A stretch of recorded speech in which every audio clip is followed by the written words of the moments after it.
nimba hari ikintu gishobora kuba cyababaza umugabo cyangwa se uwo ari we wese cyane cyane w'igitsina gabo ni ukubaho azi ko akunzwe n'umugore cyangwa se n'umukobwa runaka bakundanye, ariko ugasanga uwo mukobwa ntabwo akimukunze, nta n'amarangamutima akimufitiye, byarashifitinze cyangwa se byaragiye. Tudatinze rero muri iki kiganiro tugiye kuba twarebera hamwe ibimenyetso cyangwa se ibintu 9 bizakwereka ko umugore atakigukunda cyangwa se wowe wumvaga neza ko muri mu rukundo atakigukunda, amarangamutima ye yamaze gukonja, mbega nyine nta marangamutima kigufitiye. Hari ikintu cy'ingenzi buriya abagabo mukeneye kuba mwakumva, uko utuma umukobwa agukunda cyangwa se umugore agukunda biba binashoboka cyane ko yakwanga.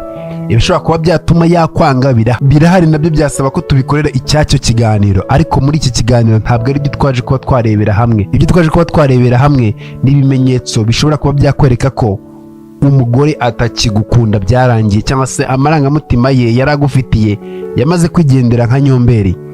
Buriya rero abagore batandukanye cyane n'abagabo, kuko buriya umugore ashobora kuba yakwanga ariko nanone still akagaguhita bikwereka, cyangwa se akaba yubaha ibihe mwagiranye, akanubaha ko wamuteruye iwabo ukamuzana iwawe, cyangwa se akaba kubaha, ariko nanone atakigukunze mu by'ukuri, mukaba muri kumwe muganira ari cya cyubahiro yumva neza ko akugomba, ariko nta rukundo akigufitiye. Rero bino bintu tugiye kuba twarebera hamwe ni imyitwarire cyangwa se ni ibintu bizakwereka ko umugore cyangwa se umukobwa uretse kuba muri kumwe muganira, aho ubundi hari urukundo akigufitiye. Rero bino bimenyetso ngiye kuba nakubwira ni ibimenyetso bizakwereka ko nyine urukundo yaragufitiye rwaragiye rurashira, cyangwa se imyumvire yarayigufitiye yaragiye irakamuka ntayakigufitiye. Nibyo tugiye kuba twarebera hamwe. Rero ni muri mushyashya ku muriro wacu wa YouTube, nakubwira ati ukande subscribe kugira tujye tubana mu biganiro nk'ibi ngibi. Niba ukanze subscribe ubu mbikubwiye urakaza neza mu muryango mugari w'isi n'abantu, umuryango utazigira wicuza kuba warajoyininze, naho njye gutegura ndetse nkanakugezaho nk'ibisanzwe. Ndi Oliver Regra.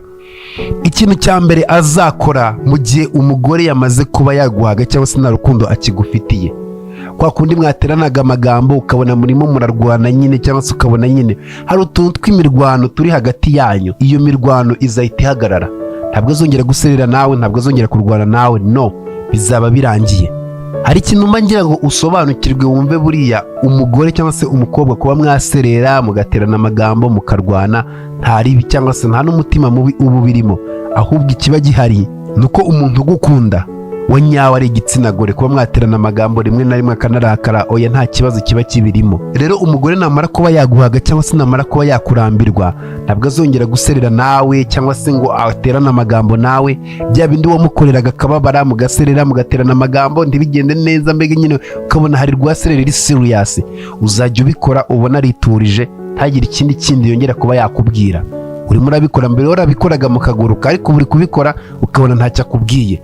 Ujye umenye neza ko icyo gihe ntabwo aba akigukunze, amarangamutima aba yashize. Nimba ukora ibintu wakoraga agahitamo kwicecekera ntaterana amagambo nawe, ujye ukeka ndetse umenye neza ko ashobora kuba yarakwanze cyangwa se nta rukundo akigufitiye.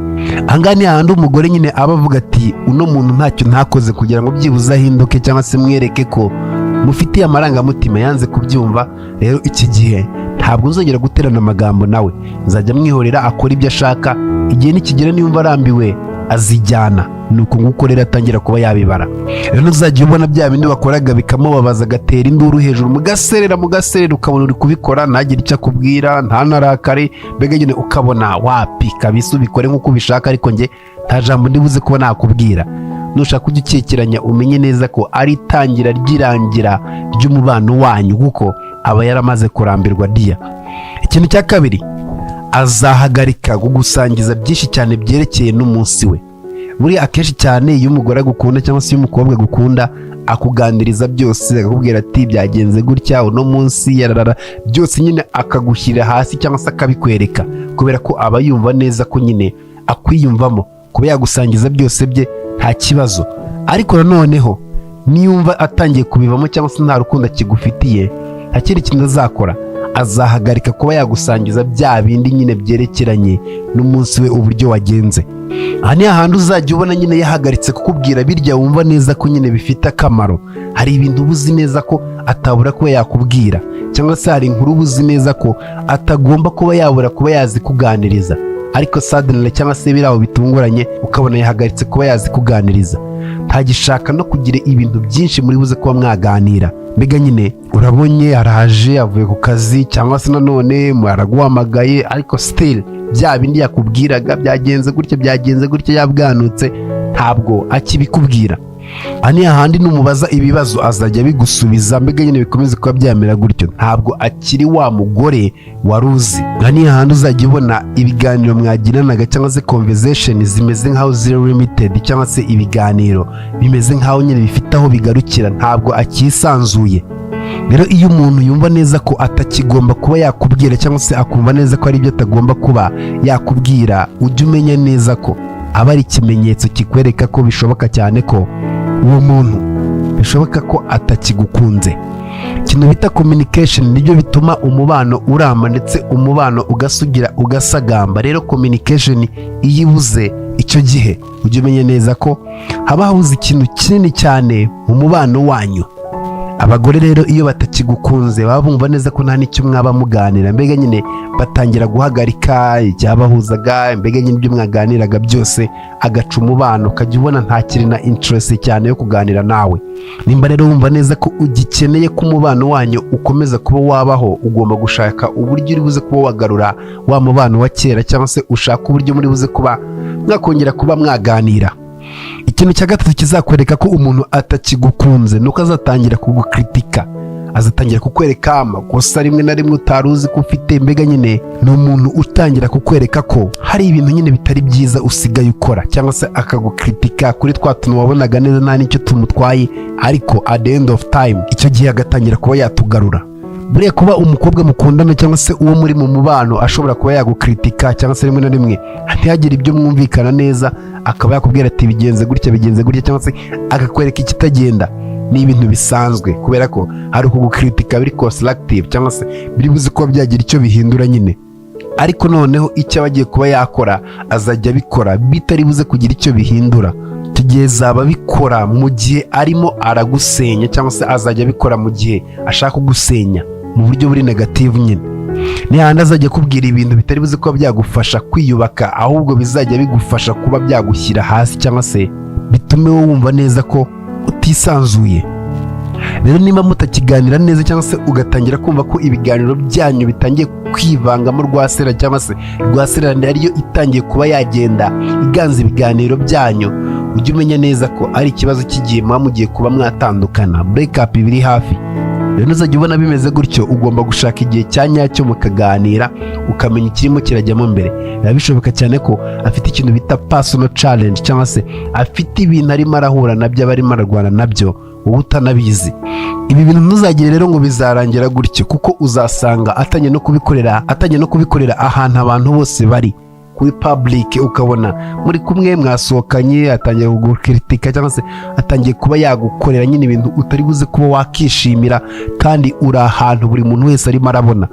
Rero iyo icyo kintu gitangiye kuba cyarenga, cyangwa se ibyo bintu bitangiye kuba byafata urundi rwego, icyo gihe aba ari igihe cya nyacyo cyo kwitonda, cyangwa se aba ari igihe cya nyacyo cyo kumenya uburyo ugomba kuba watabara uwo mubano, cyangwa se nanone ukagira ikindi kintu uri buze kuba wakoraho. Ikimenyetso cya kane rero kizakwereka ko nanone umukobwa nta rukundo akigufitiye, cyangwa se umugore nta rukundo akigufitiye, azajya kwirengagiza nkaho uri cyiza, cyangwa se nkaho ufite indwara z'ibyorezo. Ntabwo aba agishaka kubarizwa aho uri, ntabwo aba agishaka ko agomba kuba ari hafi yawe, kuko buriya umukobwa yagukunze, cyangwa se yumva neza ko hari ibyiyumviro agufitiye, azashaka uburyo agomba kuba ari hafi yawe, cyangwa se ashaka uburyo mugomba kuba muri kumwe. Rero uburyo abakobwa bakunda kuba bari kumwe n'abasore bakunda, noneho akabihindura, akumva neza ko mutazongera kuba mwabonana, cyangwa se akumva neza ko bigomba kuba byarangirira aho ngaho. Dia icyo gihe haba harimo ikibazo gikomeye cyane, kuko nyine amarangamutima yamwoburijaga, cyangwa se yamusunikiraga kuba muri kumwe, cyangwa se yatumaga amupushinga akavuga ati uno muntu tugomba kuba twaba turi kumwe, aba yarabuze. Kandi nabura icyo gihe nyine muzatangira kuba mwatandukana, cyangwa se bitangire kuba byajya kure. Aha ni hahandi wasangaga mubonana buri munsi, cyangwa se nyuma y'iminsi ibiri bikarangira mukajya mubonana ahubwo rimwe mu cyumweru. azatangira kuzamura excuse atigeze azamura kuva mbere, aribwo azakubwira ati mba ndi busy, mba ni mu kazi kaba kantwaye yerereye, mbega nyine ibyo bintu bigatangira kugenda biza kandi mbere ntabwo byari bihari. Ikintu kimwe ugomba kumenya ndetse ukanasobanukirwa, iyo ukunda umuntu ntabwo uzigera umuburira igihe. Mu gihe ukunze umuntu mufitiye amarangamutima uzamushakira igihe uko byamera kose. Nibigera ku rugero nk'urwo ngurwo rero umugore atangiye kuba yakwitarutsa cyangwa se umugore mwakundanaga atangiye kuba yakujya kure, ujye umenya neza ko biba bitangiye kuba byaba bibi. Ikintu cya gatanu kizakwereka ko umugore nta marangamutima akigufitiye ni igihe we azatangira kuba yakuvuga nabi mu nshuti ziwe, ugasanga nyine inshuti ziwe arimo arazikuganiriza ariko avuga ati uzi wa muhungu dukundana, wa muhungu mbega nyine ntabwo ashobotse, agatangira kuvuga ibintu bibi byawe, agatangira kuvuga uburyo utita ku bantu, agatangira kuvuga utudefo twawe, mbega nyine ugasanga inshuti ze arimo arazikuganiriza ariko nanone mu buryo butari bwiza. Icyo nanone ni ikindi kimenyetso. Icyo gihe rero icyo abashaka nta kindi ni ibimenyetso. Icyo gihe icyo abashaka nta kindi ni ibimenyetso na kuraje zo kuba yatuma ava iwawe, cyangwa se ibyo kuba yatuma akujya kure. Narakubwiye ati buriya hari igihe umuntu aza kukubwira ikintu cyangwa se umuntu aza kukuganiriza nta kindi kintu agukeneye kuri buze ko wamubwira ati bireke nyine byanze, icyo kintu akaba ari cyo akuganiriza gushakaho. Natangira kukuvuga nabi rero mu nshuti ziwe n'umuryango wiwe, nushaka ujya umenya neza ko icyo gihe umubano wanyu ushobora kuba urimo uragenda ugera ku iherezo.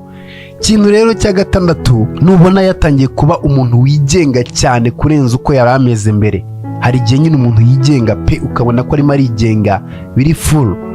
Hari ukuntu buriya abakobwa kenshi cyane uba usanga barirayinga ku bagabo, ku basore bakundana, rimwe na rimwe ugasanga hari ibyo agusaba nawe yabyikorera, cyangwa se ugasanga nyine hari ubufasha rimwe na rimwe aba agukeneyeho, ni ukumuganiriza, ni ukumuherekeza, cyangwa se nimba ufite akamodoka akakubwira tukajya kumudropinga ukagera aho umukura kugera ahandi umujyana. Noneho iyo atangiye kuba bya bindi yagusabaga atakibigusaba asigaye abyikorera, ugasanga ntabwo akigukenera ko umuvana ku ishuri, ntabwo akigukenera ko umufasha ibingibi, asigaye abyikorera. Icyo gihe nanone nyine iba ari indi red flag ikubwira ati nyamaraga marangamutima yashize. Aha ni ahandi uzajya ubona nyine aba atakikubwira ibibazo byiwe, ukabona byose nyine arashaka kubyikemurira, arashaka kuba umuntu wigenga, ntagishaka ko ubarizwa mu buzima bwiwe, cyangwa se ntagishaka ko ugira uruhare runini mu buzima bwiwe. Yumva neza ko byose agomba gutangira kubyikorera. Nubona rero umukobwa atagikeneye ubufasha bwawe, asigaye abyihunza, ubona byose abyikorera, nushaka uzatangira umuganirize, kuko umugore cyangwa se igitsina gore cyose aho kiva kikagera bashimishwa no kubona abagabo babo cyangwa se abahungu bakundana hari ibyo barimo barabafasha, kabone n'ubwo baba babyishoboreye ariko bakumva neza ko bagomba kuba babibafasha. Ikintu cya karindwi rero kizakwereka ko nanone nta rukundo akigufitiye ni ugutangira kugukura mu mishinga yiwe, muri plani ziwe. Hari ukuntu buriya umuntu aba arimo arapanga ikintu ariko ugasanga arimo aragipanga agushyiramo cyane, avuga ati uyu muntu n'uyu bizagenda gutya, ugasanga nyine arimo arakwenkurudinga cyane muri ya mipangu yiwe. Ariko nimba atakubona mu mipangu ye, cyangwa se nimba yumva neza ko hari ibyo agiye kuba yakora utakiri mu mipangu ye, icyo gihe nyine nuko uba utakirimo aba yamaze kugutakariza icyizere. Ugasanga wenda buri cyumweru cyangwa se rimwe mu kwezi muba mugomba kuba mwasohoka, ariko ubu ngubu ntabwo akifata uwo mwanya, nyine ngo ntabwo agifata uwo mwanya avuge ngo musohoke, reka arabyikorera. Mbega nyine byose byamaze kuba byaba we, asigaye byose abishyira ku mutwe wiwe, kuruta uko mwembi muri buze kuba mwajyana, cyangwa se kuruta uko ari butekereze ko muri buze kuba mwabikorana. Oya, asigaye yumva neza ko byose yabyikorera. Aha ni ahandi wenda nimba yazaga kukureba ku cyumweru ngo mujye gusenga, ntabwo azongera kuza kukureba, azajya yijyana. Nimba rero byinshi mwarabikoraga muri kumwe, hanyuma ukabona sadness cyangwa se bitunguranye ntabwo arimo araboneka, ibintu arimo arabyitaho wenyine, dia nushaka uzamenye neza ko nyine amarangamutima yaragufitiye nayo yamaze kuba yayoyoka, yagiye. Ikizakubabaza cyane rero nta kindi ni uko uzajya usanga wenda yanze ko mujyana, yanze ko musohokana, ariko wakitegereza ukabona kuri social media yisohokanye, cyangwa se yasohokanye n'abacuti be, cyangwa se yajyanye n'aba ibintu nk'ibyo. Wakitegereza ukabona mu bantu bose niwe muntu utatumiwe. Dia icyo gihe nushaka ujya umenya neza ko nyine bishoboka cyane ko urimo uragenda wegezwa hirya, ukaba urimo uragenda nyine ushyirwa kure cyane, kubera ko hari abandi bandi atangiye kuba yabona ko aribo bafite agaciro kukurusha. Ahangaha rero bishoboka cyane ko urimo uratereta umukobwa amaze gufata umwanzuro wo kumuvinga on, atakigukeneye mu buzima bwiwe, yumva neza ko hari utanahari azabaho. Rero ibyo birakureba, uzabikoresha icyo ushaka. Ikintu cya 8 rero kizakwereka ko nanone nta marangamutima kigufitiye, ni igihe azatangira kuba yakiteretanira n'abandi basore, kabona rwose yakereka undi musore ko bateretana nta kibazo, imbere yawe ntaribi nyine tu. Ikintu cy'ingenzi buriya ugomba kuba wamenya, iyo umugore agukunda ntabwo aba yumva neza ko hari n'undi mugabo yaha amarangamutima cyangwa se yakereka ko bishoboka cyane ko banajya muri relationship, kubera ko abavuga ati byose bibaho, uwo mfite ko mpagije. Rero iyo yumva neza ko ashobora kuba yajya mu mubano n'undi, icyo gihe ya marangamutima aba yashize. Icyo gihe nyine ibigaragara ntabwo aba akiri umwizerwa. Buri umuntu utakiri umwizerwa kuri wowe, uwo muntu uba ugomba kumwitondera. Utazibeshya ko buriya abagore batazi neza ko abagabo bashaka ko ibintu byabo bigomba kuba ari ibyabo. Nta mugabo n'umwe uzashimishwa no kubona umugore we arimo arateretwa n'abagabo benshi cyangwa se yoroshye kuba yabonwa. Rero umugore utakigukunda aba abizi neza ko abagabo banga ibyo ngibyo. Hanyuma rimwe na rimwe hari n'igihe ashobora kuba yakerekana ko yabaye interested cyangwa se akereka undi mugabo ko ashobora kuba yaboneka, ari ukugira ngo byibuze akurishe umutima cyangwa se aguteshe umutwe umuveho yigendere, kuko nabikubwiye nyine nta yandi marangamutima aba agifite kuri wowe. Haba hari impamvu rero zishobora kuba zatuma abigenza gutyo. Hari igihe ababona wenda umubano mufitanye cyangwa se ibyo yari yiteze kuri wowe atabibona, cyangwa se akaba yumva nyine atakigukunze. Ko hari igihe ubana n'umuntu kumva igihe kirageze amarangamutima ntayo kimufitiye. Rero nimba hari ikintu ugomba kuba wakitondera, ugomba kwitondera umugore wamaze kuba wafungurira umutima we abandi bagabo, kubera ko icyo gihe nyine aba yawufunguye. Aha ni hahandi wenda wasangaga wenda murasomana mukagirana ibihe byiza, ariko ubu ngubu reka nta nubwo aba yumva neza ko yakwegereza isura yiwe.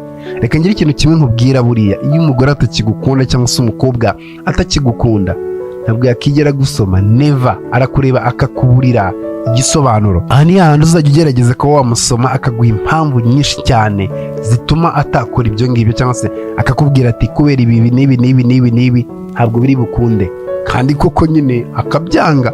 Mu gihe waba undi ugukunda we nta nubwo azabitekereza kabiri.